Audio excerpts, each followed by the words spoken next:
Bonjour à tous. Est-ce que vous allez bien aujourd'hui? Vraiment bien? Ok. Vous êtes prêts à entendre ce que le Seigneur a déposé sur mon cœur? Vous savez, ce message, il est venu comme le nom de la place. La première fois que je suis entrée dans ce lieu, j'en suis sortie et j'ai dit à Matt, cet endroit, c'est la place, point. C'est the place to be. Et c'est comme ça qu'elle doit s'appeler. Et de la même façon, le message que le Seigneur a déposé sur mon cœur pour nous tous aujourd'hui est venu comme une évidence. Et je crois qu'il va parler à plusieurs d'entre nous. Et le thème que je lui ai donné, c'est ma place, point. Il y aura la place, point, où il faudra être, au Slow Café et tout le reste. Mais il y a bien plus encore, mes amis. Il y a ma place, point. Et c'est ce que nous allons voir ensemble. Trouver sa place. Qui a déjà fait face à cette question? Quelle est ma place? Où est ma place? Pourquoi cette place et pas une autre? Pourquoi lui et pas moi? Est-ce que dans ce lieu, quelqu'un a déjà eu à faire face à cette question? Merci, je ne suis pas la seule. Soyons honnêtes, je crois que l'humanité entière a déjà eu à faire face à cette question qui est une question existentielle. Et si je dois être, et si je veux comme toujours être honnête avec vous, transparente avec vous, cette question est venue parfois jusqu'à me torturer. Quelle est ma place? Pourquoi cette place? Où est-ce que je dois réellement être? Que l'on soit jeune ou vieux, ça nous concerne tous. Et si j'ai mis un point à la fin de mon titre, ma place, point, c'est parce que la place que nous allons voir ensemble est une place définitive, une place qui a été actée pour toujours, une place qui a été préparée d'avance. Et c'est à cette place que j'appartiens, nulle part ailleurs, et cela, peu importe où je me trouve dans le monde. Alors mon premier point, et il y en aura 3 aujourd'hui, c'est où? Où est cette place? Quelle est cette place? 2 Corinthiens 5, 17 va nous dire, si quelqu'un est en Christ, il est une nouvelle créature. Les choses anciennes sont passées, voici toutes choses sont devenues nouvelles. Ce verset, mes amis, que vous soyez pour la première fois dans une église ou que vous connaissiez le Seigneur depuis de nombreuses années, est la clé à toutes vos réponses. Et voilà ce qu'il va te falloir comprendre. Le jour où tu reçois Jésus-Christ dans ton cœur, le jour où tu l'acceptes comme sauveur, il fait de toi une nouvelle créature. Si quelqu'un est en Christ, il y a cette condition. Il y a ceci, si tu es en Christ, alors ton esprit prend vie. Alors ce qui en toi était mort et vide d'un coup vient être comblé par la présence surnaturelle de l'amour de Dieu. À l'instant où tu entres dans cela, tu deviens cette nouvelle créature. Ton passé est désormais oublié et ta place est en lui. Aujourd'hui, sur cette terre, ce qui se produit, c'est ce que nous recherchons, une approbation humaine. Nous recherchons par nos propres forces une place aux yeux de la société, aux yeux des hommes. Nous recherchons à plaire, nous recherchons à avoir un encouragement, un mot qui viendra nous construire. Nous recherchons peut-être une promotion au travail pour venir prouver que je suis quelqu'un. Que je suis capable, peut-être prouver à ton père, à ta mère qui ne t'a pas construit dans ton enfance que tu as su réussir. Et nous nous battons comme ça tous les jours de la vie pour trouver notre place. Mais la réalité qui est la nôtre, alors que nous sommes en quête d'acceptation et de reconnaissance, nous pousse à beaucoup d'efforts personnels. Et parfois des personnes ont trouvé une place, une certaine place, parce qu'ils ont eu quelqu'un qui a pu leur dire un mot, les construire d'une manière ou d'une autre. Mais ce sont des places qui sont éphémères. Et peut-être que toi, tu es là aujourd'hui et tu entends ce message et tu te dis, mais moi, j'ai même pas eu une personne pour me construire. La majorité des personnes sur cette planète Terre ne trouvent pas sa place. Parce qu'en plus de ne pas pouvoir être construits par quelqu'un, ils sont détruits par les paroles de ceux et celles qui éventuellement auraient pu leur donner une certaine place. Il y aurait autant d'histoires que de personnes dans cette pièce. À chacun la sienne. J'ai la mienne, vous avez la vôtre. Mais la bonne nouvelle, mes amis, c'est qu'en Jésus-Christ, le fonctionnement humain n'est plus envisageable. Galates 2 au verset 20 nous dit « J'ai été crucifié avec Christ. Et si je vis, ce n'est plus moi qui vis, c'est Christ qui vit en moi. Si je vis maintenant dans la chair, je vis dans la foi au Fils de Dieu qui m'a aimé et qui s'est livré lui-même pour moi. J'ai été crucifié avec Christ. Ce n'est plus toi qui vis. Ce n'est plus moi qui vis. C'est Jésus qui vit en moi. C'est Jésus qui vit en toi. Et le jour où tu as peut-être pris cette décision et fait ce pas de passer par les eaux du baptême, comme la parole de Dieu nous l'enseigne, tu es alors devenu une seule chair avec Jésus-Christ. Tu es uni en lui. Tu es mort dans les eaux de ce baptême et tu es ressuscité avec Christ. Et aujourd'hui, tu vis à travers lui. Ta place définitive est en Jésus seul. Et pour que vous puissiez comprendre cela de façon très simple, j'aimerais pouvoir vous laisser cette image que j'ai reçue moi-même il n'y a que quelques semaines cet été et qui m'a profondément marquée. Et je crois qu'elle viendra bouleverser votre vie. Et j'appellerai maintenant toutes les personnes à qui j'ai demandé de venir. J'aimerais que vous puissiez vous approcher là.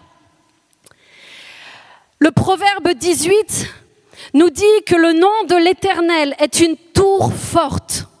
Ok, suivez-moi bien maintenant.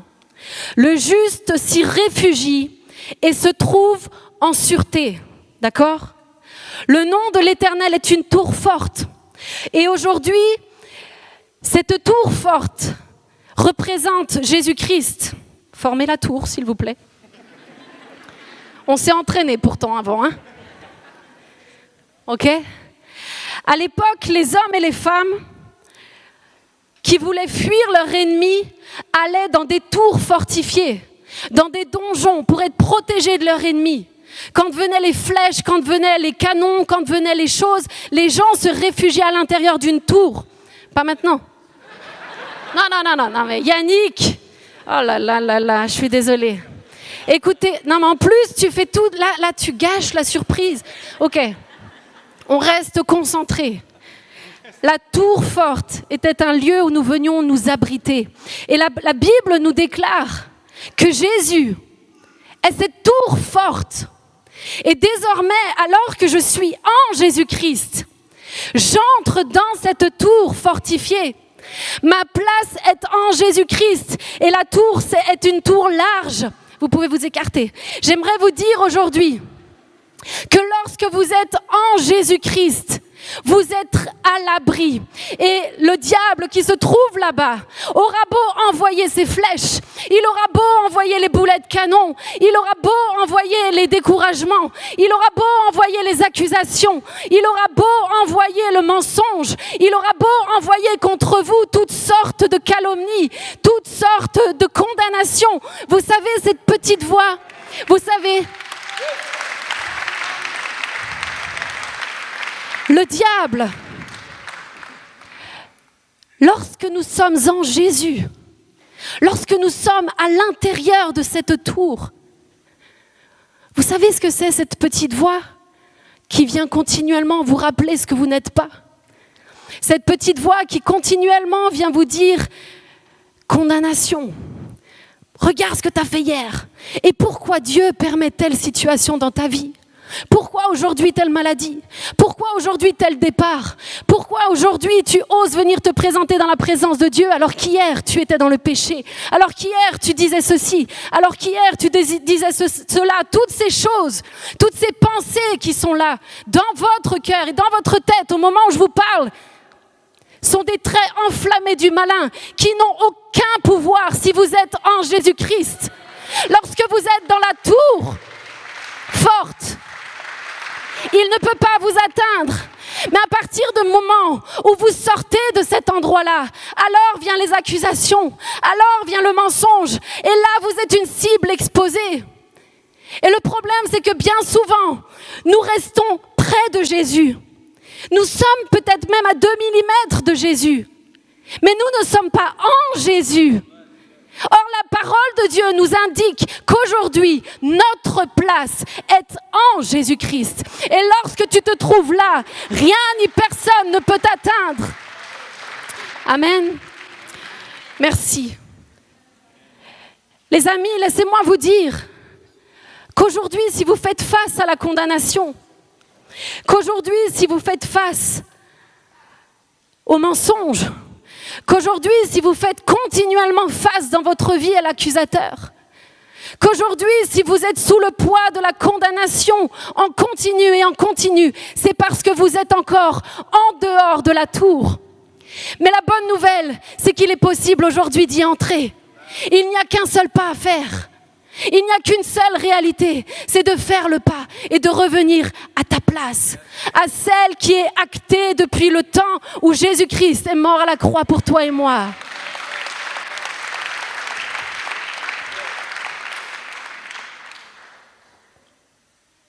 Si tu te tiens dans la tour, tu es protégé. Comme les uns et les autres étaient protégés de leur ennemi alors qu'ils étaient dans cette tour. Et il y en a quelques-uns qui sont là et qui se disent « c'est sympa la vie de chrétien, vivre dans un donjon. » C'est pas difficile, justement. Parce qu'aujourd'hui, j'avais que quelques personnes, n'est-ce pas? Mais la tour que représente Jésus-Christ est tellement immense, mes amis, que vous avez toute la place pour vivre pleinement libre. Les murs que forme la tour de Christ ne sont pas des murs pour nous enfermer, ne sont pas des murs qui nous emprisonnent. Ce sont les murs de ta liberté, celle qui te permettra de rester en face du diable et de te tenir là et de dire « Je sais où est ma place. Tu n'as aucune autorité sur ma vie. » Cette tour-là est la tour fortifiée où tu seras le plus en sûreté, nulle part ailleurs. Il ne peut pas t'atteindre. N'aie pas peur de te dire que tu vas vivre désormais dans une tour. Non, tu vas entrer dans ta liberté. Lorsque vous êtes en Christ, à l'intérieur de la tour, le diable doit faire face à Jésus lui-même. Et plus à vous. Et ça change toute la vie. Lorsque le diable vient t'attaquer et que c'est Christ qu'il voit, c'est plus ton problème. C'est Christ qui gère pour toi. Et désormais, tu vis en Jésus-Christ. Je suis en lui et lui en moi. Et je ne bouge pas d'ici. C'est là ma place. Point. Alors comment accéder à cette tour? Mes amis, la porte d'entrée à cette tour, c'est la croix de Golgotha. Cette tour a une porte en forme de croix. Sur cette croix, Jésus est mort pour toi et moi. 2 Corinthiens 5, 21 nous dit « Celui qui n'a point connu le péché, il l'a fait devenir péché pour nous. » Afin que nous devenions en lui justice de Dieu. Nous sommes aujourd'hui justifiés par Dieu. Nous sommes rendus justes aux yeux de Dieu. À partir du moment où tu es en Christ, tu es rendu juste aux yeux de Dieu. Tu es pardonné. Et l'accès à sa présence merveilleuse nous est alors ouverte. Lorsque tu te tiens dans cette tour, lorsque tu as emprunté la porte qui est la croix de Golgotha, tu es alors sous le canal continu de la grâce de Dieu, de la justice de Dieu. Il t'a racheté, il t'a justifié, il t'a pardonné. Et parce que tu es sous ce canal continuel, parce que tu te tiens dans cette tour à l'abri, le diable ne peut plus t'atteindre. Sa grâce est pour toi. Tes péchés, ta honte, ma culpabilité, mes regrets, Jésus les a pris sur lui, sur cette croix. Il a pris la fierté, il a pris la convoitise, il a pris le meurtre, il a pris la pornographie, il a pris le doute de l'humanité, le blasphème, il a pris l'adultère, il a pris l'avortement, il a pris la médisance sur lui. Il a pris l'idolâtrie, l'envie, les addictions, le concubinage, l'ivresse, et il y en aurait encore tellement d'autres. Jésus-Christ est mort pour prendre sur lui le péché de l'humanité, non pas d'une seule personne, le péché du monde, non pas celui d'hier, non pas celui d'aujourd'hui, mais celui d'hier, d'aujourd'hui et de demain. Tu ne peux plus vivre dans l'accusation lorsque tu vis en Jésus-Christ. Christ les a tous annulés en les clouant à la croix. Mon ami, pour atteindre cette tour, il te faut passer par cette porte. Et c'est là que tu trouveras pleinement ta place. Car dans cette tour, je suis accepté. Dans cette tour, je suis pleinement aimé. Dans cette tour, je reçois tout ce dont j'ai besoin, ce que j'ai cherché des uns et des autres autour de moi pour m'attester, pour me construire. Christ me suffit, l'espérance de la gloire. Michée 7 au verset 19 nous dit « Il aura encore compassion de nous. Il piétinera nos fautes et jettera au fond de la mer tous leurs péchés. » La croix, mon ami, est cet endroit extraordinaire où tous tes péchés sont piétinés. Tous tes péchés sont envoyés dans un lieu où ils ne sont plus récupérables.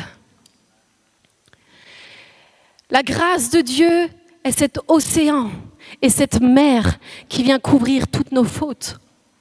Il n'y a rien de pire, n'est-ce pas, lorsque vous avez fait une erreur, lorsque vous avez vécu une situation difficile dans votre vie, que tant bien que mal vous êtes parvenu à surmonter ces choses, à peut-être même demander pardon, et que d'un coup, d'un seul, ce souvenir vous est rappelé, que d'un coup cette situation va ressurgir parce que quelqu'un en face de vous veut vous faire du mal en vous rappelant votre tort passé. Ça fait mal, n'est-ce pas ? Ça fait mal. Dieu n'est pas comme ça. Dieu ne fait pas ça. Dieu nous couvre. Dieu nous protège. Dieu, dans ses bras d'amour, nous aime. Il nous entoure. Et il ne ramènera jamais, jamais, jamais à la surface aucun de tes échecs. Il ne te rappellera jamais ce que tu as fait de mal ou pas fait du tout. Lorsque tu es entré par la porte qu'est la croix dans cette tour qui est Christ lui-même, c'est terminé. Tout est accompli. Tous tes péchés, ceux d'hier, d'aujourd'hui, mais que tu commettras encore parce que oui, en tant qu'être humain, nous fautons. Ça nous arrive de pécher. Mais lorsque ça arrive, nous revenons à Jésus, simplement, lui demandons pardon. Nous nous replaçons dans cette tour où la grâce coule, où la justice demeure, où sa fidélité reste présente. Et il ne nous condamne pas, il est fidèle et juste pour nous pardonner. Et cette place est la tienne, elle est la mienne. Si cela arrive, c'est l'accusateur uniquement qui tentera de te déstabiliser. Mais ne sois pas impressionné. Reviens à ta place. Peu importe ce qui se passe à l'extérieur, en Christ, c'est l'endroit à ne jamais quitter. Vous savez, quand le diable vient m'accuser, je compte sur une seule chose, la victoire que j'ai reçue sur la croix. Est-ce qu'il vient m'accuser ? Oui, souvent. Est-ce qu'il vient me déstabiliser en me lançant pas des chaussettes mais des boulets de canon ? Oui, souvent. Est-ce que parfois je suis en dehors de la tour et je les prends et je me laisse avoir comme un bleu qui n'était pas au courant? Oui, ça m'arrive encore. Et je sais où est ma place. Et je me tiens sur cette victoire seule. Parce qu'à la croix, Jésus a désarmé le diable. Christ en a fait un spectacle public. Il lui a ôté toute puissance à la croix. Et il ne peut plus rien contre aucun d'entre nous ici présents. Si quelqu'un est en Christ, il est une nouvelle créature. Toutes choses sont passées, voici toutes choses sont devenues nouvelles. Jésus est fidèle. Sa grâce, mes amis, nous est offerte gratuitement. Elle ne s'achète pas. On ne la gagne pas. Un cadeau n'est pas un cadeau si nous devons travailler pour. Sa grâce est gratuite. Sa justice est gratuite. Et il a payé le prix fort il y a 2000 ans à la croix pour qu'aujourd'hui nous puissions marcher pleinement libres. Je suis justifiée en Christ. Ma place est en lui seul. L'alliance que nous avons avec Dieu est un pacte qui ne peut pas être rompu. Ce n'est plus moi qui vis. Ce n'est plus Matt qui vit. Ce n'est plus Aldric qui vit. Ce n'est plus Jade, ce n'est plus Léonilda. C'est Jésus-Christ qui désormais vit en nous.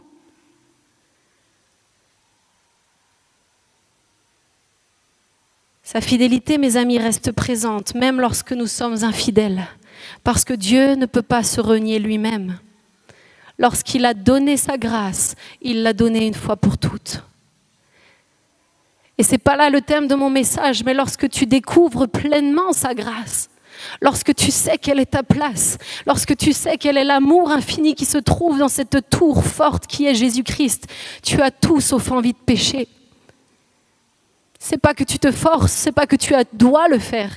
C'est que la grâce de Dieu qui est sur ta vie est tellement palpable que tu veux tout faire pour l'honorer et tout faire pour lui plaire. Nous n'avons plus rien à faire, mes amis, si ce n'est d'accepter de rester à notre place et de ne pas en vouloir une autre. En Christ, dans la tour et pas ailleurs. Si toutefois vous voudriez faire autrement, faites. Allez-y. Mais ne soyez pas surpris quand vous prendrez une flèche. Je vous aurais prévenu aujourd'hui. C'est malheureusement bien là souvent le souci. On fait ce qu'on veut et on se promène hors de la tour et ensuite on pleure parce que nous arrivent des malheurs. En Jésus, tu es protégé. Reste en sécurité. Et lorsque nous sommes en sécurité, voilà ce qui va se passer. Et c'est mon dernier point. Si par l'offense d'un seul, la mort a régné par lui seul, à plus forte raison, ceux qui reçoivent l'abondance de la grâce et du don de la justice, régneront-ils dans la vie par Jésus-Christ lui seul? Waouh! Lorsque nous avons reçu l'abondance de sa grâce, ce qui veut littéralement dire la faveur imméritée, lorsque nous avons reçu le don de sa justice, autrement dit, lorsque nous vivons pleinement en Jésus, conscients qu'il nous a rendus justes, nous découvrons alors l'autorité qui devient la nôtre. Ce n'est plus vous qui vivez. Vous êtes morts dans les eaux du baptême et Christ est ressuscité en vous. C'est donc maintenant son autorité qui s'exprime à travers vos vies. Dieu, dans son amour infini, nous a donné cette place afin que nous puissions désormais régner avec Christ. Régner sur quoi? Régner sur les circonstances de nos vies et non plus être dominé par elles. Éphésiens 2 au verset 4 nous dit « Mais Dieu qui est riche en miséricorde à cause du grand amour dont il nous a aimés, nous qui étions morts par nos offenses, nous a rendu la vie avec Christ. C'est par grâce que vous êtes sauvés. Il nous a ressuscités ensemble et nous a fait asseoir ensemble dans les lieux célestes en Jésus-Christ. Mes amis, Christ est à la droite du Père et Dieu nous a fait asseoir ensemble en Jésus-Christ à la droite du Père. Et laisse-moi te dire que lorsque tu te tiens à la droite du Père en Christ, tes problèmes vus du ciel n'ont plus la même taille. Les circonstances vues d'en haut n'ont plus le même impact. C'est lorsque tu te places en dehors de Christ et que tu restes en bas de la montagne que tout alors est insurmontable. Mais en Jésus-Christ, je règne désormais sur la vie, sur les circonstances. J'ai reçu l'autorité qui m'a été donnée, transmise, le jour où je suis devenue cette nouvelle créature en lui. Ce n'est plus moi qui vis, c'est Christ qui vit en moi. Et j'aimerais tellement vous encourager aujourd'hui à vous saisir de ce message, parce que tout devient tellement plus facile lorsque nous prenons conscience que nous sommes assis à la droite du Père. Et vous savez, le Saint-Esprit m'a parlé l'autre jour, alors que je regardais le match de rugby, Pays de Galles, Fidji. Il parle quand il veut, c'est à nous d'être alertes. À un moment donné, on a vu apparaître William dans les tribunes. Et moi, voilà, si je vous dis William comme ça, vous pouvez vous dire « Ah ouais, William Kwame, il est allé voir le match, c'est trop bien », ou peut-être un William dans votre entourage. Mais si je vous dis que j'ai vu le prince William, tout de suite, vous situez de qui je parle, n'est-ce pas? Et le fameux prince William était là, assis dans les tribunes. Lui dont le père, Charles III, est désormais le roi. L'héritier d'Élisabeth II, qui elle a été monarque pendant 70 ans, 7 mois, 2 jours, tous issus de la dynastie Windsor. Waouh! Tous les mots qu'on n'utilise jamais. Monarque, dynastie, prince, roi. Et je le regardais et je me disais, purée quand même, le gars il est prince, c'est dingue d'y penser. Quand lui il entre dans une pièce, ça ne fait pas le même effet que quand moi j'entre. Il y a une autorité qui est là. Il y a un respect de la part de ceux qui sont là, présents. Le prince William entre, il y a même des protocoles. Il se passe quelque chose, on déroule un tapis rouge. Et c'est là qu'instantanément, le Saint-Esprit m'a dit, c'est ce que tu es, ma fille. C'est ce que vous êtes tous, autant que vous êtes en Jésus-Christ. Vous êtes issus et vous faites partie de la plus grande dynastie jamais connue et qui ne sera jamais égalée.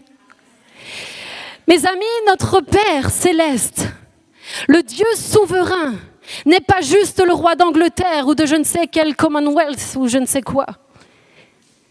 Il est le roi des rois. Il est le Seigneur des seigneurs. Et je fais partie de la lignée directe du roi des rois. Parce qu'aujourd'hui, je suis en Christ. Lorsque j'entre dans une pièce, le monde spirituel m'est soumis. Je représente le roi des rois. Je représente Jésus-Christ là où je suis. Je ne suis pas n'importe qui. Tu n'es pas n'importe qui, Matt. Tu n'es pas n'importe qui, Irvine. Tu n'es pas n'importe qui, Kelly. Lorsque tu entres dans un lieu en Jésus-Christ, alors tu représentes une monarchie qui est inégalée, qui ne sera jamais égalée. C'est ma place. C'est ta place. C'est là que nous sommes assis. Et cette position est acquise aujourd'hui. Elle n'est pas acquise pour ceux qui partiraient rejoindre le Seigneur. C'est aujourd'hui que Dieu veut te voir régner sur les circonstances. C'est aujourd'hui qu'il te donne l'autorité pour vivre cette vie pleinement, la croquer à pleines dents, la savourer. N'attendons plus, parce que c'est une famille royale que nous représentons. Saisissons-nous de cette vérité puissante. Régnons pleinement dans nos vies, dominons les circonstances. Et je terminerai par ce passage dans Colossiens 3. Si donc vous êtes ressuscités avec Christ, cherchez les choses d'en haut, où Christ est assis à la droite de Dieu. Affectionnez-vous aux choses d'en haut et non à celles sur la terre. Car vous êtes morts et votre vie est cachée avec Christ en Dieu. Notre vie désormais est cachée en Dieu, mes amis. Et lorsque nous avons compris cela, lorsque nous sommes positionnés à cette bonne place, tous nos objectifs changent. Ils ne sont plus les mêmes. Nous ne vivons plus pour telle ou telle promotion. Nous ne vivons plus pour telle ou telle voiture. Nous ne vivons plus pour telle ou telle maison. Nous ne vivons plus pour telle ou telle croisière. Nous ne vivons plus pour l'approbation d'un tel ou d'une telle. Nous recherchons et nous affectionnons ce qui se passe là où nous sommes assis, c'est-à-dire dans les lieux célestes, à la droite du Père. Ma préoccupation n'est plus ce qui se passe ici-bas. Ma préoccupation devient ce qui se passe là-haut, en Jésus-Christ. Et Jésus, lui, ne s'attardera jamais sur des futilités, mais sur ce qui restera éternellement. Amen.